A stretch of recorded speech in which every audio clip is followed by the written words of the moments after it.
കാശ് അങ്ങോട്ട് ചിലവാക്കി പഠിച്ചിട്ട് ഇങ്ങോട്ട് കിട്ടുന്ന ആശ വേണ്ടെന്നോ? ഏട്ടനുള്ള കാശുണ്ടാക്കാൻ ഒരാൾ പോവില്ല ദുബായിക്ക്. കുറച്ച് കഴിഞ്ഞാ ഞാനും അങ്ങ് പോവും. പറഞ്ഞ പോലെ അപ്പൂട്ട് ഇന്ന് ഡ്രൈവിംഗ് പഠിച്ച് ഏതോ കണ്ടം കൊള്ളാക്കി നേരില്ല. നേരാണോ? ഓ, ഒരു തൊഴിൽ പഠിക്കുമ്പോ ആർക്കാണെങ്കിലും ഒരു കയ്യബദ്ധമൊക്കെ പറ്റും. അണ്ണൻ തന്നെ എത്ര തവണ തെങ്ങിന്ന് തല്ലിയടിച്ച് വീണിട്ടോ?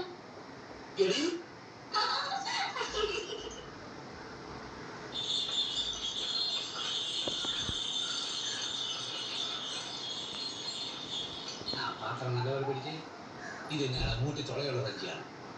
ആ കടയിൽ കൊണ്ടുപോയി